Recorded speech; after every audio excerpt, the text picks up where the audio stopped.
you walk into organizations and I'm sure you've had people on this show that we have a culture of winning. We have a culture of innovation. We have a culture of learning. It's not just a one-time event though, right? You can't just say I have a culture of learning and have it be true, right? That this is a process. And you said that very well earlier, but you've got to make sure that the people you're hiring value those things that you're putting up on your wall, that you're saying is your culture, because everybody needs to pay rent right now. Everybody needs to buy groceries right now. Gas is expensive. Everything's super expensive.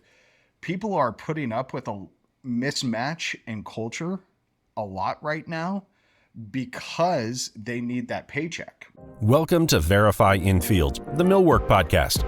Your host, Jacob Edmond, CEO of Ductworks, will be interviewing experts in the industry to bring you insights and knowledge about the latest trends, techniques, and challenges in millwork.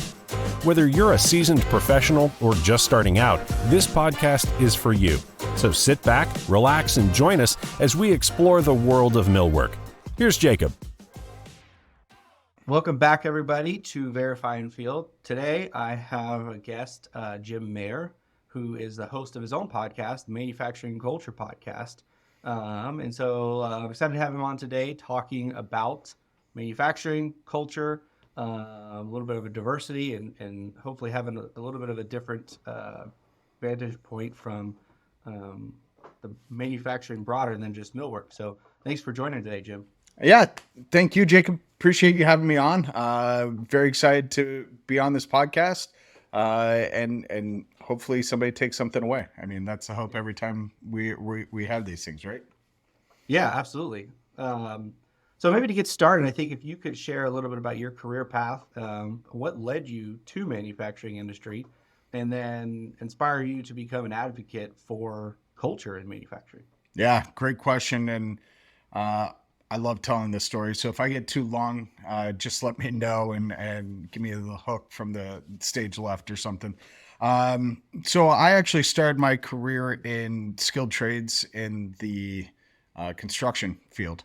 I went to college for 1 year out of high school, quickly realized that university was not for me.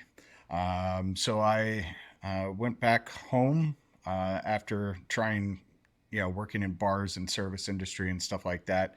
And floating around in that world for a couple of years, I went back home and got into building houses, custom log homes. I grew up in northwestern Colorado, outside of a town called Steamboat Springs. After I went to we moved to Denver when I went to high school. And so my dad moved back up there after my brother and I were gone and built a house, and he needed help building that house. And I was done in the restaurant and service industry. And I said, "Oh, come check it out. I'll help you out." And so I learned the ropes building my dad's house. After that, was quickly hired on by another construction company up in that area. Got to build some amazing houses, do a lot of fun demo stuff like that, and was in the midst of my building career, had fallen off of one too many roofs, and my body just couldn't take the impact that I was and the toll that I was putting on it anymore. So one of our distributors had come to the job site and asked me why I was literally killing myself on these job sites. We weren't the safest of crew. That's why I didn't mention the company name. And said, "You can sell all these things that I sell. You know all of these products. Why don't you come work for us?" And I said, "Oh, at your facility in Steamboat, Hayden?" And he said, "No, actually, I'll bring you a list of all the openings." So he brought me a list of all the openings. I saw California. Never lived in California. I was a young guy. Said, "Oh, that sounds pretty cool." So packed up, applied for the job, got the job, packed up all my stuff, moved to Long Beach, California. And that's where I started my career in industrial sales. And that's when I walked into my first machine shop. Facility called West Coast Aerospace in Willington, California. It was infectious. The sights, the smells, the sounds of this place was just amazing. And so I quickly started changing my focus from construction sales to more industrial sales and manufacturing sales, and spending more time in manufacturing facilities in the LA Long Beach area. And I loved it. I loved what people were able to make, take material, make different things. And so needed to learn more about the industry. I ended up leaving that company and went and worked for a sensor company, industrial sensor company called Keyence. Sold go no go sensors for them, and was then recruited by another industrial distributor who I worked for almost a dozen years. Worked in California, moved my family to Phoenix, Arizona, sold here, and career really took off. But I was really tired of chasing that corporate rat race, and found an organization called found the NTMA, which is the National Tooling and Machining Association, and worked for them. Went and worked for them on the advocacy side of manufacturing.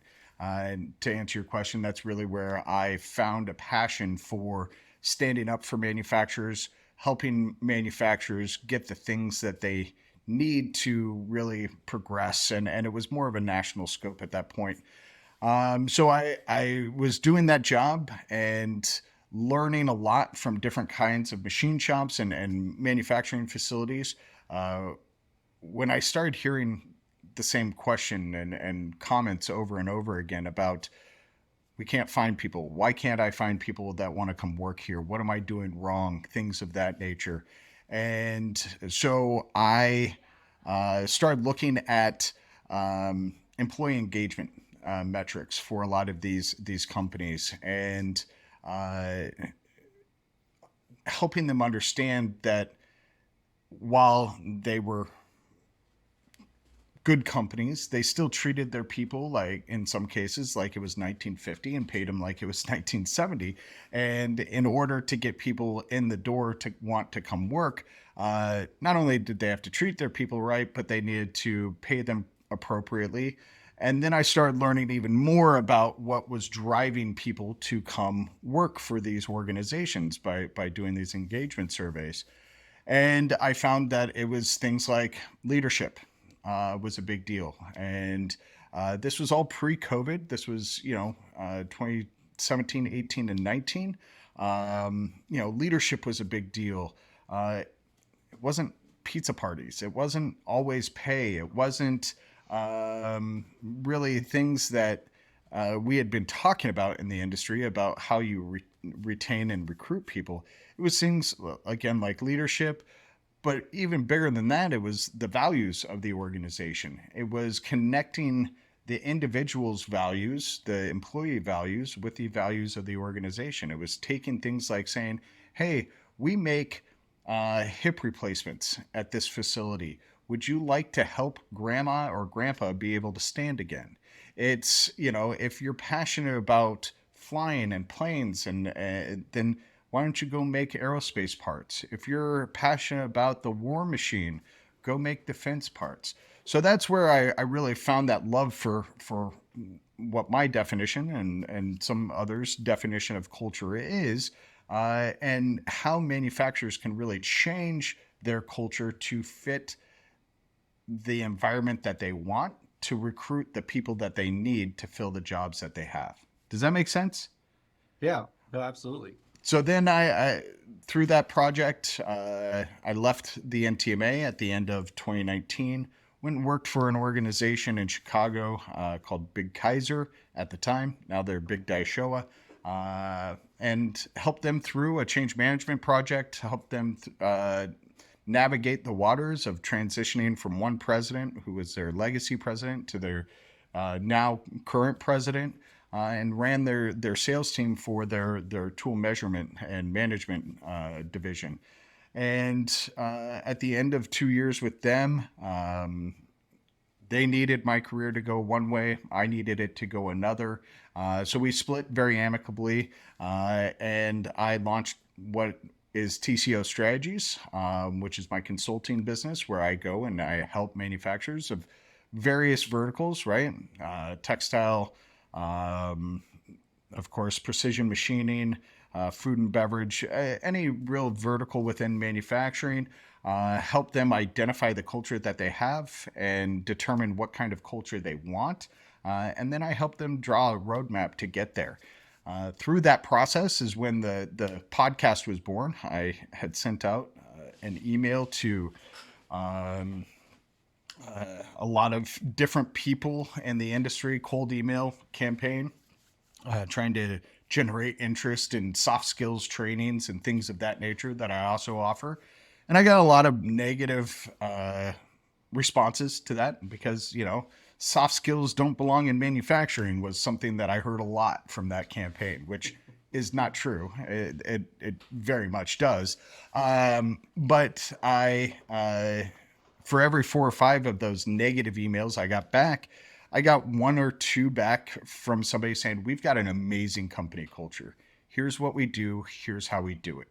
And I started calling these owners, these supervisors, these managers, these employees, and hearing their stories about the company cultures that they had and how they'd built them and how they were helping change their lives and their outlook and everything like that. And it was amazing. It was phenomenal. And I was telling a friend this story in at the WIM Women in Manufacturing Summit in Atlanta in the fall of 2022. She said, "Sounds like you're starting a podcast." And I said, "Not a chance. I am not a podcaster. I have no intention of ever becoming a podcaster." And she said, "Nope, I challenge you to do it." And so 2 months later, I announced on LinkedIn that I was starting a podcast and quickly booked the first 12 guests or so. And it's been fun ever since. I'm 63 episodes in, um, covering a wealth of different verticals, again, different types of manufacturing, but we tell the stories of people in the industry, the owners that are second generation, the employees that have found a place in manufacturing that they never thought they'd have anywhere else. This month in April, we're telling the stories of different mission-driven organizations. We're talking with an organization called Lighthouse for the Blind, JARC, the Jane Addams Resource Corporation. We're talking with Rise Up Industries, which is an organization that takes previously incarcerated people and teaches them how to be machinists. And these are all organizations that are helping fill the skills gap in their own very unique ways. So it's been a blast, Jacob. Having a lot of fun with it, and yeah, everybody's got a story to tell in this industry, and we talk a lot about the technology. We talk a lot about different aspects, but not a whole lot of people talk about the human aspect of this industry, and those stories are what's going to be the magnet to get the next generation interested in this career, and even some people who are mid career and want to change in their lives. They're now looking at our industry as well. No, I think that's awesome. And ultimately why I reached out to connect with you, because I think we're very much kindred spirits in that. There's a lot of very similar timeline and journey for me starting this podcast, and very similar goals is to talk to the people and share the stories, because as I spent the last 2 years really going out and consulting with this industry, I spent time in industry working in several companies, and then now the last 2 years I've really got exposed to how big the millwork manufacturing industry is and how many different people there are, and really that being the key. There's a lot of talk and has been about technology and industry 4.0 and all this move towards automation and stuff, and there's plenty of content out there for that, right? Absolutely. But I think what's interesting to me, especially in the last year with AI and a lot of the software drive, it's almost like the pendulum is actually swinging back the other way. We've seen Absolutely. the work Mike Rowe's done and about how we've gotten away from the trades. And now we're shifting back to where so much we still need trades and manufacturing. There's stuff that has to happen here on our soil in the U.S. that can't, you can't offshore the installation of these products we make. You can't offshore so much of this work. You can't outsource it, but you can now replace a lot of the technical stuff with AI, with software, with a lot of the people that can work remotely and do it overseas, right? And so we're valuing more and more the people with the skills of these technical trades and the manufacturing than like the pendulum swinging back the other way. Yeah. And the struggles, as you mentioned, we still have a huge skills gap as a result of that. Is that we've had a gap to where we've stopped. We don't have unions and as much of a pipeline for manufacturing for the trades as we once did. And so now we're having to figure that out again. How do we get young people into this industry to fill the roles that we need? And now the organizations that exist don't know how to speak to them, don't know how to get them in there, don't know how to get them interested, and they're not speaking to like, what future are you providing for them? Why should they want to come work for you versus every other opportunity that exists? And so that's why it's so interesting to me that you focused on culture, because I've done 50 some odd episodes of this now, and not a single one of them has started out with the intention to be a talk about culture, but almost every one of them has ended up that we talk about culture. Absolutely. It plays into everything, right? Absolutely. And I mean, going back to your point, about offshoring jobs, there's a direct correlation, Jacob, with how post World War II, we built this country on skilled trades, which built up the middle class, right? Mm-hmm. And our economic prosperity post World War II, because we had a robust middle class in this country, was unlike anything we'd ever seen before. And that resulted in the baby boomer generation, right? That 46 to 64 generation. And then when we started offshoring jobs, and again, regardless of vertical within this industry, once we started offshoring jobs, you can see a direct correlation with that contraction of the middle class, right? And when you have that contraction of the middle class, that's when economically our country has become weaker and weaker and weaker to where we are now, where we've got inflation. You've got more people who can't afford food than can afford food, right? You've got an entire generation of Zs who are not looking at being able to leave their parents' house when they graduate high school or university, right? It's our responsibility as a country to really rebuild that middle class to create that economic prosperity that people can really live and survive again. And the only way we can do that is by bringing those trades back, by bringing more jobs back here. In order to do that, though, we do need a robust workforce. And right now, we skipped an entire generation of being able to show them in high school and junior high in some states what manufacturing and skilled trades looks like, right? Mm-hmm. My high school was one of the few in our area that had a wood shop and a metal shop, but those closed shortly after I left high school. And they didn't come back to that high school until, I want to say, 2000. 2012. So you've got 15 years, you've got nearly an entire generation worth of people who did not have that opportunity to go through a trades program in high school. Here in Arizona, I know of 3, I think, high schools that have CNC programs. We've got to fix those kinds of problems, right? We're not going to close that skills gap with humans if we're not providing them that exposure at a young age. You couple that with when that offshoring started happening, the closing of facilities, right? Baltimore, huge in the steel industry, right? Steel industry shut down. Bethlehem Steel shut down in Baltimore. you've got generations of people who hold a grudge against manufacturing because Bethlehem Steel shut down, right? So not only are we fighting that perception of dark, dirty, dangerous, we're also fighting generational like grudges because of poverty, because of the way that certain industries, when they left this country, left the population of communities just hanging in the balance with nothing else to do. Yeah.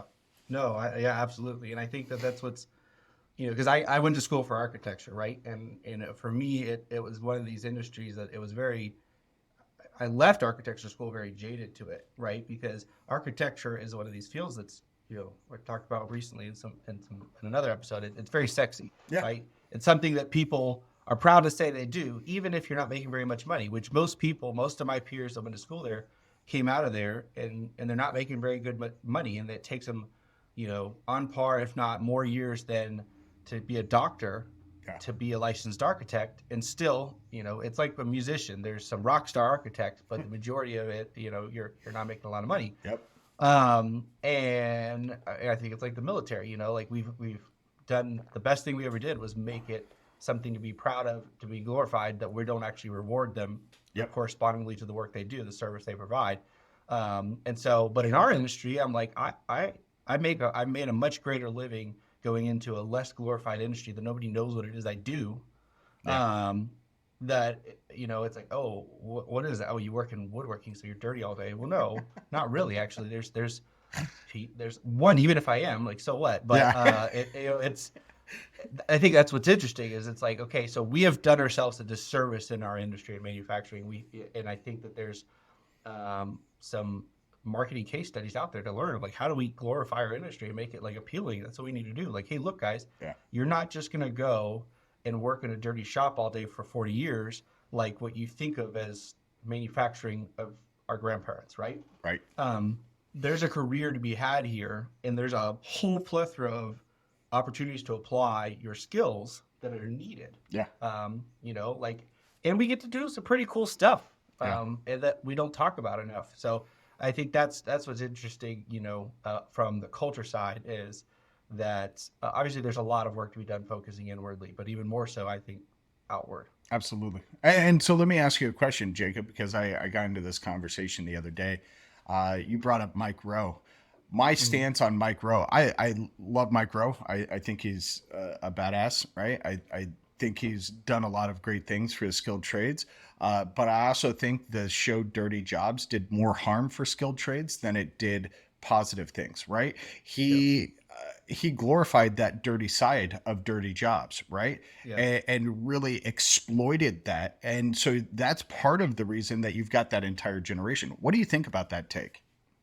No, I agree. I mean, I think, I think that's what comes with any type of reality television. It's like Sure. they looked for this job is so dirty, nobody would want to do it. And that's why this guy's a millionaire, and why you shouldn't feel bad that he did the hard work to get there. Sure. But you're not going to replicate that, as opposed to, like, there's so many good channels out there that I think do a great job, about our trades in general, like machine shops, for example. Just the idea of being a machinist, right? And I think a lot of people think of, like, oh, you're in a dirty, like, machine shops a lot of times are some of the most cleanest places you can go, right?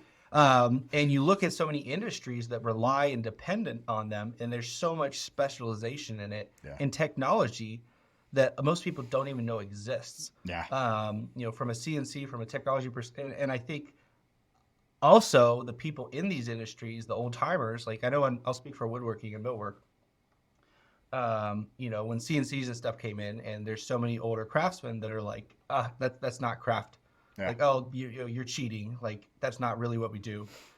And you're just telling a machine to do the work for you, ignoring the fact of you still have to know everything that you know as a craftsman, but now you need to be able to tell software and a machine to do those things. And a lot of times it's still not entirely there. Like, and it opens up so much more creativity, just like going from, chisels and hand planes and things to routers and drills and that type of stuff. Like, it's an evolution of the tools, but the same premises are there, the same knowledge, if not more. Yep. And so I think we've got that now. Like, even when we have draft, like what I specialize in is drafting and design and cam, and there's always this struggle of like, oh, well, but you're never going to be a good drafter or designer if you haven't done all the work yourself. And so what we have is a whole generation of, right now, largely we're filled with late career drafters and designers who spent decades on the floor, and then they learn how to suddenly, okay, now I need to learn how to turn on a computer and translate my knowledge to a computer, but then they're really never great at either one. Right. Yep. And it's how do we pair that generational knowledge, that expertise, with people that are coming out of college knowing how to use technology from the day they were born. Yeah. And they can think and model in 3D and leverage that software like they have a lifetime of experience. Pair that with the old timers that have that knowledge. How do we leverage that and not steer it away? Because right now, you take a young person out of college, you sit them down with a 20, 30-year veteran, and that 30-year veteran is, there's not 9 times out of 10 is going to treat them like crap, and they're going to say, "Why am I in this industry? If everybody here doesn't want me here, they don't want to teach me. When I ask questions, they look at me like I'm an idiot." Yep. What are we doing that are in this industry to, when that person does show up, keep them here, like make them interested? Hey, somebody's got to teach them, because if I look back at my career, I can count so many names of people that came and gave me the opportunity, gave me their time, gave me their knowledge, invested in me, and they didn't have to. But because of that, I said, oh, I want to learn from this guy. Oh, I respect what he knows. And he gave me his time. I want to pass that forward. Yeah. But instead we focus on, oh, well, they don't have as hard as I do. They're not having to go through and put in their time like I did. Right. We're gatekeeping the industry while complaining that nobody wants to join it. So one thing that I've done recently with a client, so far it's been very successful. Instead of pairing with that new entry, that apprentice, that recent graduate, with that veteran, and saying to the veteran, I want you to mentor this newbie, we went the other direction. We asked the newbie to mentor the veteran on how to adopt technology and use a knowledge transfer tool to extract the knowledge. So what the newbie did was go in with this knowledge of technology, with this knowledge of software, with the knowledge of everything that you and I are using to speak right now, right? Yeah. And sat down at a computer with this 25-year veteran and said, hey, here's this program. We need to extract all of your knowledge and put it in there. I'm not going to ask you to do this, but what I want to hear is I want to know all of your knowledge. So literally, the newbie sat at the computer, transcribed, wrote, brought drawings in, did all that kind of stuff. The veteran is actually mentoring this young person without even knowing that they're mentoring, right? But at the same time, you're capturing all of that knowledge from that veteran for future new hires to then be able to digitally mentor the next hire and the next hire and the next hire. So it's all there in your system, right? Instead of having to say, hey, you're going to mentor this person. That being said, I do highly recommend using that older generation, that baby boomer generation within your facility for mentors. But not everybody's built to be a mentor, right? Yeah. And it's as leaders being able to identify, okay, which one is my good mentor? Which one has amazing amounts of knowledge that we need to extract? And pairing the people together well. And it's an art in itself, is making sure that you're pairing those people together. But I'm a big advocate of making sure that sometimes you're going to have the younger person mentor the older person on technology versus having the older person mentor the younger, if that makes sense at all. Yeah, absolutely. And I think this is also feeds into culture, because if those later career individuals, one, have insecurity for their position of like, I'm going to transfer all this knowledge, and then what value do I have here, right? Like that's a culture problem. That's a Absolutely. business problem, right? And so I see a lot of that of like, well, this is my job security, is my knowledge. Why am I going to give this away? Um, and two, yes, a lot of times it's those individuals are just not equipped to transfer knowledge. Yeah. They're not teachers. Yeah. They're not managers. They are individual contributors. They've been that their whole career. And there's a ton of institutional and knowledge, but they've never been equipped in how to teach and mentor somebody that. And so, I mean, a lot of the most stuff that I've learned has been through weathering the storm through those individuals of like, hey, look, I have to go above and beyond to get this knowledge from you. And some of it's by taking lashings, some of it's by watching. But like, not everybody is going to be that persistent to get through that. Right? Absolutely. And so the most successful organizations I've seen are the ones that have institutionally built in to their culture transferring knowledge, driving process, and like we educate our people. We can onboard somebody with entry level experience or none. Yep. Hey, you guys have the raw talent. We're going to teach you what you need to know. Yep. That's how Boeing, that's how auto manufacturing, that's how all of them do it. But the rest of us, the majority of the industry, the smaller shops, focus on people. Yeah. We're dependent on people, and unfortunately, we don't realize it until that person's about to retire, how dependent we are on those people. Yeah. And you know, the Boeings, the Northrops, those large scale manufacturers, Honeywell, whatever you want to, whatever large manufacturer you want to put out there, they have the luxury of being able to have a bench. They're lucky enough to be able to have farm systems if you're into baseball and sports, right? Those 20-person shops, they can't afford to have a bench, right? They can't afford to have that farm system. So they're depending on apprenticeship programs. They're depending on recent graduates. They're depending on other ways of transferring that knowledge, and depending again on the type of manufacturing, that's going to dictate how long somebody's ready, right? You look at some of these CNC on the precision manufacturing side, it can be 2 to 3 years before you've got an apprentice that is got their certificate, their apprenticeship certificate. That's a long time to keep somebody in your facility, paying them a wage and not necessarily see a return on that investment, right? Not necessarily see good parts, not necessarily be able to put them out there. And that's where those younger stage of life programs are such a big deal, right? That's why early education in these programs is such a big deal. But I want to go back to one thing you said about ingraining it in the culture, right? Culture, you walk into organizations and I'm sure you've had people on this show that we have a culture of winning. We have a culture of innovation. We have a culture of learning.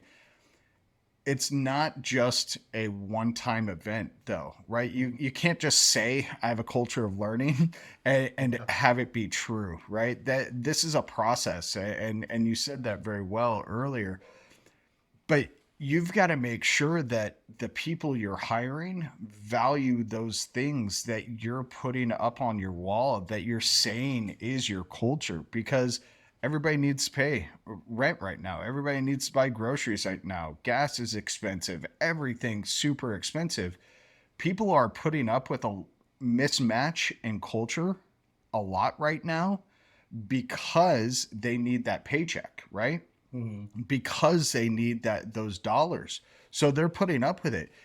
When the economy turns itself back around, and we all know it ebbs and flows, that's just a cycle of our economy. When it turns back around, people will start job hopping again, unless you're making sure that those are aligned with the things that they truly value, right? And so the companies that I've seen that are successfully retaining people, not just recruiting, but retaining people, are the ones who include their employees in the design and development of their mission, vision, and values so that they are connected with the words that are up on the wall, right? Those people on your shop floor, again, regardless of what kind of shop you have, wood, metal, fabric, food, those people have to feel a connection to those words that are up on your wall, or when they have the next opportunity to go, they're going to go. Yeah. And I think, a good test of this is if you bring an applicant into your organization and you set them free to go talk to whoever they want, are they gonna come back feeling that that's true of what you say your culture is? Right. Or are they gonna find conflicts with what you as the owner say your culture is? Because that's the reality. Your culture is what happens, what your people Absolutely. Experience. And so if you're saying, oh yeah, we invest in learning, we invest in that, and then they go and start talking to the people on your floor, they say, well, actually, I haven't gotten any training, I haven't got any time to learn, and I don't know the last time. Well, that's the reality. Yeah. And I think but it's a snowball thing that reinvests in your people, because if you're not learning, if you're not investing in consciously, if you're not prioritizing, it's not going to happen. Sure. Whatever it is, right? Yep. And if you are waiting until somebody you didn't expect to leaves, and then you have to spin up. It's just like marketing, right? Like, okay, I need sales. You don't want to start selling the second you realize you need it. And you don't want to start teaching the second you realize you're losing your people. Yeah. And two, especially in manufacturing, we have to make the product we make. And so if you're entirely dependent on one or two key people, those people can't take vacation. Those people can't go have a baby. Those people can't, move up when you need them to, because they haven't trained anybody. And so I think there's a scarcity mentality, a lot of it, as you mentioned, because of the history of our industries. But when you have that mentality and you're scared to invest in people because they might move on, or because we might not work out, you're making the decision then that's what you're not going to invest in. There's not going to be improvement there. Yep. Absolutely. Well said. Shifting gears a little bit, you talked about this a little bit when you first started sending out those cold emails and the pushback you got, and I think it was talking about there's soft skills and things don't belong in our industry, and I think that also, like, now there's some hot button words of it used to be like affirmative action, and now diversity, equity, and inclusion, and I think it very quickly gets politicized. But can you talk a little bit about your thoughts on those, the pushback you hear from that, and what the reality is from your perspective of the positive impacts and what we should be focusing on? What we should be focusing on is real easy, right? Is humans, and making all humans feel welcome in our industry, right? And so on the podcast, I recently launched an episode, and got some feedback from some listeners. I used a term in one of my episodes that wasn't as inclusive as I had thought about, right? And I didn't think anything about it at the time. Not many people did. This was months ago. I released an episode yesterday, or recently, depending on when this comes out, on Lighthouse for the Blind. It's a company, organization up in Seattle, Washington, that takes low vision, visually impaired, and deaf-blind individuals and teaches them how to be machinists. So I got a lot of people from that community listening to the podcast. Couple people went back a couple months listening to other episodes that were highly ranked and heard me say something about blind spots. And so I got some messages from people who were visually impaired about the inclusive language that I wasn't using, right? Why don't you use words like caution areas instead of blind spots? Oh, that makes a whole lot of sense, right? And it's just, it's not that I was intending to not be inclusive. I didn't know. I didn't know enough, Yeah. right? And I tell you that story, Jacob, because I think that a lot of the lack of inclusive language in this industry, I'm not going to say all because there are some people who purposely use non-inclusive language, right? But Yeah. I think the majority of people who are using language that is not termed as inclusive are not doing it on purpose. They are doing it because they are not aware of how it affects other people when they say things like that, right? Right. And so, uh, you know, inclusivity, equity, diversity, the DEI initiatives, I think are super important. Affirmative action, I think in the theory of it was very well thought out. I think, like all things that are done by government, the execution may have lacked, right? But ultimately, it wasn't meant to replace anybody. DEI is not meant to replace anybody. It's meant to offer spots at the table for all, right? And so when I look at DEI initiatives, when I look at uh, inclusive language, when I look at affirmative action, when I look at soft skills, things that are, as you pointed out, often politicized. As a white dude in my 40s, right, middle-aged white dude, my job is to listen. My job is to learn. My job is to hear what other perspectives are saying, right? Um, I can have an opinion, but I'd rather form an opinion based on how those other human beings feel about those initiatives themselves, feel about the opportunities or lack thereof that they're receiving, right? This, not to go back to the podcast, but this season on the podcast, uh, February was all about Black journeys. March was all about strong women in the industry. Uh, April, all about these mission-driven organizations. Trust me, the previously incarcerated humans that are looking for jobs in this industry, they're not looked at very favorably, but they're human beings too, right? And I'll tell you, the Rise Up Industries episode that's airing at the end of this month, at the end of April, I actually tear up in the middle of that episode because this guy's story is so heartwarming, right? We're all just human beings. We're all just trying to make it. We all just want an opportunity. And manufacturing, if we could, for the most part, get out of our own way, can provide sustainable, generational, curse breaking wealth for a larger group of people in this country than we've been targeting for the last 20 to 30 years. Yeah. No, I know. I appreciate you giving such a well thought out response to that, and I put you on the spot because those are loaded questions and topics in our industry, to say the least. But Hey, what it's I all want, good, what man. I'm hoping people take away from this and here is because, and the episode before this, if everybody listening goes back, I spoke with Jillian Kleiner. She's a woman who changed careers in her 30s from commercial real estate, joined the carpenters union, worked her way up through the shop, and came in as a minority that, everybody, her family, friends, everybody thought she was crazy. What are you doing going to work on the shop floor? And now she's a senior product specialist at a software company in this industry. Wow.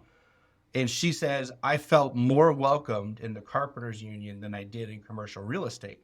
But if Interesting. you go to those two places, you're going to see far more women and minorities in commercial real estate than you will in the carpenters union. Right. Why is that? And so when we talk about diversity and equity and inclusion, from my perspective, the goal of it, any of these initiatives, regardless of what the political side of it is Sure. okay. When we look at the makeup of any industry, let's just talk about manufacturing. When I go in the shop floor and when I go through all these organizations, it's very diverse. Yep. Very diverse. But as you get further up in these organizations, it's less and less diverse. Yep. Why is that? Yep. Okay. And when specifically the carpenters unions and when you look at millwork manufacturing, a lot of this historically is not that diverse. Yep. It's very important that what you said is that we don't let our instincts of offense, like this is an indictment of me because I'm involved with this, and or the intention, but the results are what matter. And if the results are not representative of the population, Yeah. and if we're hard up for talent, we should be doing everything we can to not have entire swaths of the population feel like they don't belong Yeah. to the industry. Yeah. And so there's a lot of good people out there that we should be doing everything we can proactively to have women, to have minorities feel like there's a place for them, and they're not avoiding applying to begin with because they see it and say, oh, well, that's not for me. Yeah. Because that is not, it is for them. It is for everybody, and it is an inclusive environment. But a lot of times it doesn't appear that way, and it's because of the results. I mean, I just got back from an industry conference. Everybody looked just like me. Like I was mistaken for 12 other guys because they all just look like me. Bearded, middle-aged white guy, and like when you take a step back and look, it's easy to get offended and be like, well, it's not my fault. I didn't invite these guys here. Right. But the results are the results. And so is there something we can do proactively? I mean, I follow Nush now from your episode. Yeah. And I love seeing what she's doing and posting about. And there's so many other stories like that. Yeah. That's what we want to promote. Yeah. And early on in the podcast journey, I tried to do a LinkedIn Live once. I'll never do it again, but I did one. And on that LinkedIn Live, I had a conversation with Alex Marcy, who's a good friend of mine. He's in the integration space, the software space. And he had been at a show. He owns a company called Corso Systems. He had been at an industry event, manufacturing integration event. And his takeaway was exactly what you just said. I looked around the room and everybody looked like me.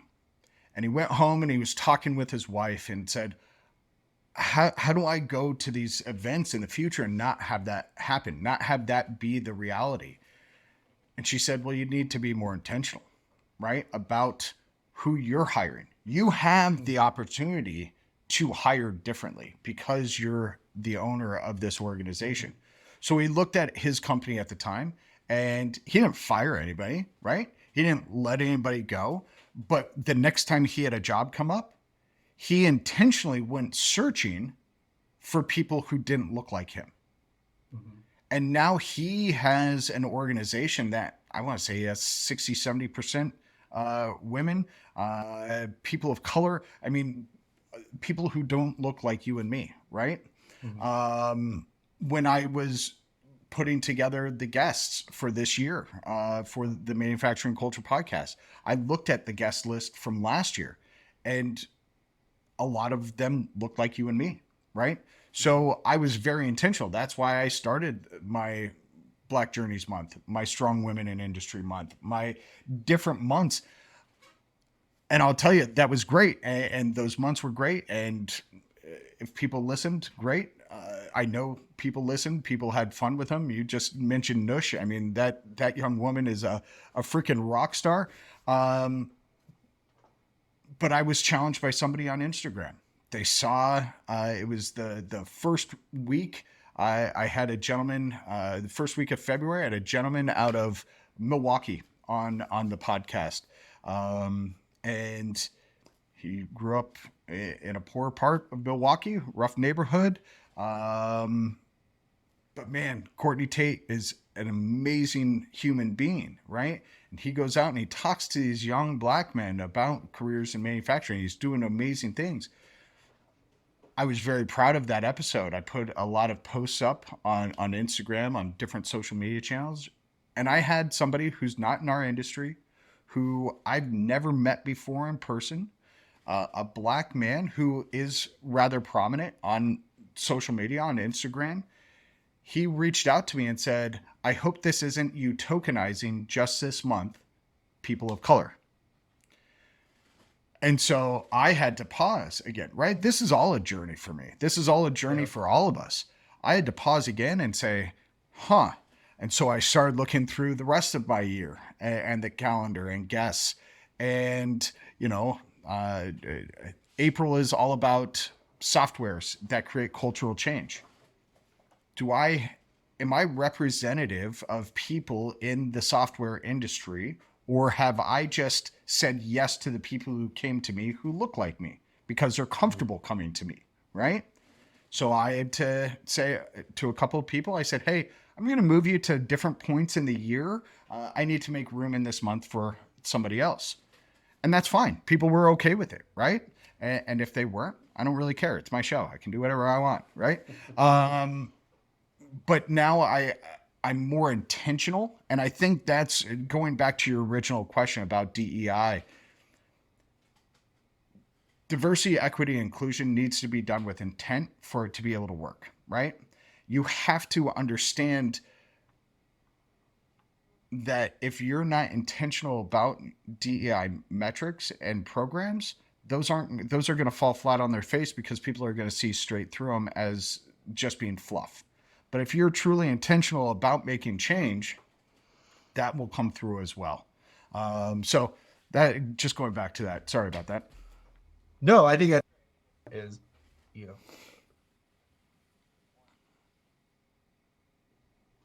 that it's not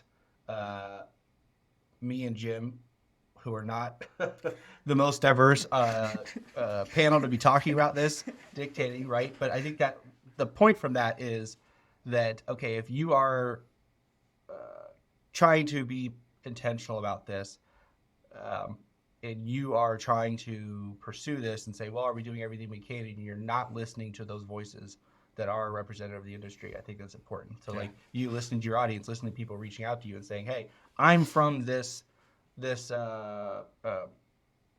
audience that you're speaking to. I'm from, you're talking about the blind audience, right? Yeah. Listening to those people, right? Listening to the Black audience if you're doing Black History Month and people with Black voices, right? And I think that it's, without those people in your organization, you can't speak to that. You can't have those voices. And I think that's really what's more important, is that understanding that, okay, like if we're saying we are open to diversity, we're open to everybody. And because a lot of the pushback that happens from this, and I know there's going to be people in the comments or people, listening to this, and they're shouting at the screens like, oh, well, yeah, you're intentionally hiring minorities. That means you're not hiring the best of that position. Right. And that's really the biggest pushback people have, is like, oh, affirmative action, diversity, equity, inclusion is not hiring the best. And I think if you truly believe that hiring the best, unbiasedly hiring the best, results in white men in every role, then you don't know what hiring the best actually means. And that is not what we're talking about. And so that's the point, is that when the results don't represent what actually is in the population, that's what we're trying to combat against. Yeah. So if, one, you're listening to this and you're screaming at your screen, you're like, Jacob, you guys don't know what you're talking about, please send me a message. I would love to have you on the show. I would love to talk to you and have you educate me. I know Jim is of the same mindset. Absolutely. That's why I was so excited to have you on here, because I'm looking to you as spearheading this and blazing a trail that I'm trying to do a better job of myself. Awesome. Well, I appreciate the compliment, man. And like I said, it's a journey. I'm nowhere near there. I've got a bookshelf over there. My ears are always open. I read a lot of the comments. I go to spaces where people who don't look like me are, to learn from them. And I am not 100% there. I never will be. I mean, I learned something from my wife every day about what it's like to be a woman. I have no fucking idea what it's like to be a woman. So all I can do is take that in. It's not that I need to say, well, not all men do that, or not all white people are that way, or not all chubby middle-aged white dudes are like X, right? It's me hearing those stories, those perspectives, and saying, huh, that's a really shitty time that you've had. I'm sorry you had that experience. Let's work together and collaborate and make sure it doesn't happen in this space, right? That's all that's all you and I can do at this point, right? Yeah. Bringing this all back to culture, the work you're doing, the consulting you do with many companies, and kind of the future. What do you see in the industry related to culture changing over the next 5 to 10 years? Ooh, that's a good question. Um, Over the next 5 to 10 years, I see the culture. So there's something that exists right now called the culture automation paradox, right? The culture automation paradox basically states that the companies who need automation the most are not culturally set up to be able to receive the automation they need to really succeed, right? So I see that paradox over the next 5 to 10 years really closing quite a bit because a lot of the issues and reluctance to bring automation into manufacturing because of cultural issues is because of older leadership, older generations that don't see the value in automation, that aren't ready to make a cultural change within their organization. So as those organizations start to change hands from generation to generation, or sold, or whatever the case may be, we're going to see an influx over the next 5 to 10 years of much younger owners within this industry, much more diverse owners within this industry, much more accepting owners of different stages in life, different human beings themselves, but also of different technologies that can really help propel those organizations forward. So that, to me, that's the most exciting thing that we'll see culturally over the next 5 to 10 years, is the acceptance, the embracing of the automation, and creating spaces where automation isn't looked at as a challenge to one's job. It's looked at as a way to upskill the workforce to provide better sustainable futures for all. Awesome. No, yeah, I agree. I mean, it's interesting because I see a lot of the startings of that in millwork is we're seeing some turnover in ownership and kind of passing on the guard to the next generation. And with that comes a little bit less of like, oh, are we going to accept automation, and more of like that's an assumption that's just built in, and then how are we pairing that with talent? Yeah, absolutely. Absolutely. On the flip side of that, what do you see staying the same and not changing? What constants do you see continuing? Our industry, manufacturing, will always need humans. We are an industry that will never be one that has to say, "Oh my God, is ChatGPT going to take our jobs?" Right? AI automation will never replace humans in manufacturing 100%. It may take repetitive jobs and make them less repetitive for humans, but we will always have a human element in manufacturing, again, regardless of vertical, that will never go away. When CNC machines first came out, people thought, oh my God, they're going to replace us. Did not replace CNC machines, right? It just changed the way that the machinists, and there's still manual machinists out there, right? Mm-hmm. A lot less of them, but they're still out there. We're still going to have people who have to run CNC manual machines. We're going to have people who run CNC machines. We're going to tend robots, cells, routers in the woodworking space, right? Chisels and planers are not going away in the millwork industry. The human element is what makes millwork an amazing industry to be in. You can't get some of the amazing detail that a human can put into millwork without the human element, right? So that's the constant. That's forever going to be part of, and until we start with like cyborgs and humanoid type robots, which I don't think I'll see in my lifetime.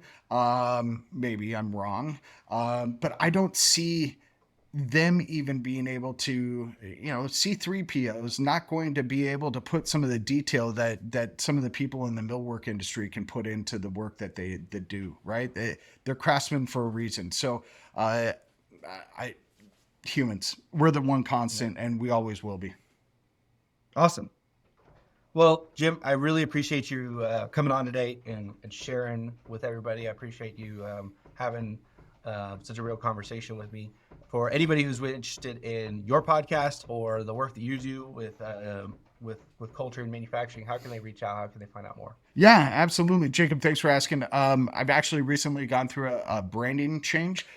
So you can find me at themfgconnector.com, or you can find me at themanufacturingculturepodcast.com. Also on LinkedIn, Jim Mayer. I'm in a giant brass bathtub with a bunch of orange ping pong balls. You can't miss me. So those are the best ways for your listeners to get a hold of me.